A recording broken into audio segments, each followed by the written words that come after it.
Singapore could use an age-based tiered approach to control social media access for users under the age of 18. Digital Development and Information Minister Josephine Teo says that it is unrealistic to impose an outright ban on children from these platforms, and it might be more useful to equip them with knowledge of online safety instead. Below a certain age, probably no access is the best. However, once a child gains some maturity, once a child gains more awareness of his environment around them, keeping them off is not going to be fully helpful over time.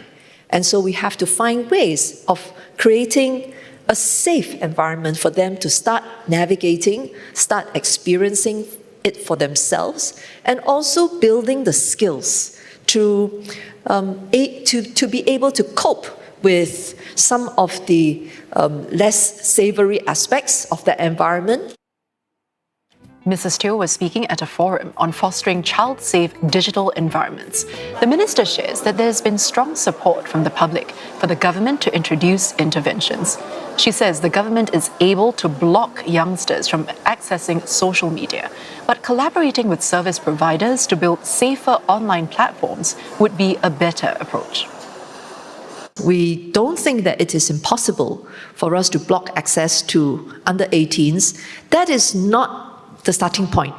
That is not the preferred outcome, if I could put it this way. And therefore, the desire to work with the platforms, the providers of these services, to try and create a service that has got safety features built in to the extent that our society finds acceptable and desirable. That is something that we are working towards. Experts at the forum agree that instead of an outright ban, ensuring stronger safety measures on social media platforms is one way to make online spaces safer for children. They say parents too can play a role in making sure their child feels comfortable enough to speak out.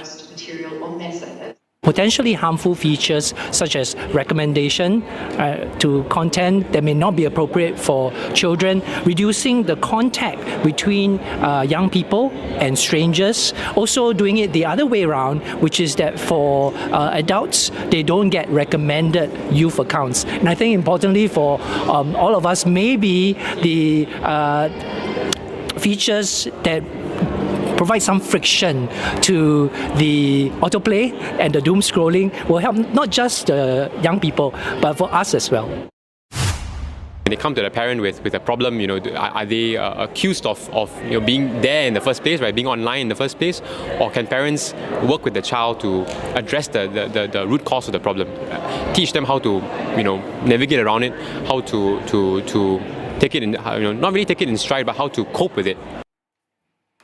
So what could an age-based tiered approach look like? This could mean allowing different levels of access based on age, such as children under a certain age are banned from social media, while older children can access more features, but with guidance. Some stakeholders propose that children under the age of 13 could have their access to social media platforms restricted. I think under 12, the experience needs to be very, very curated and very considered in terms of if the children are on the platform, and they should have safety features that are unique to them, and more importantly, to have adults in that space. Some suggested that older children up to the age of 18 could have safeguards in place to ensure age-appropriate experiences.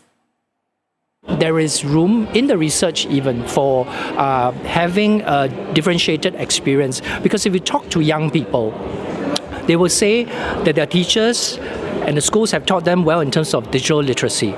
They know that what they are seeing, the videos that they are seeing, are highlight reels. But does it work? Several other countries have also started restricting access for youths, but with mixed results. For example, Australia. It enacted the world's first social media ban for users under 16 in December 2025. But most youngsters were still able to bypass the age assurance measures. Brazil has also been limiting minors' access to social media since March this year, requiring them to link their accounts to a legal guardian. Its success remains to be seen.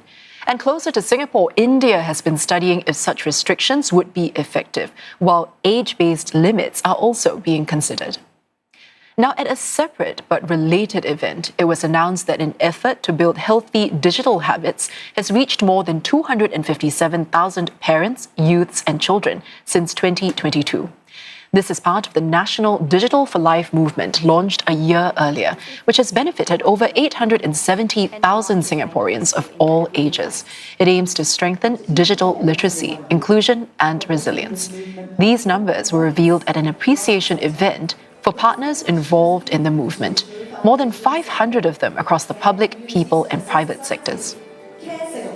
If we depend solely on what we as policymakers, governments can do by way of policies and programs, we run a very big risk. And this risk is that we will leave people behind. We will neglect to take note of communities that have special needs, that have legitimate requests and hopes that we are not going to be able to fulfill simply because we are not even aware of them.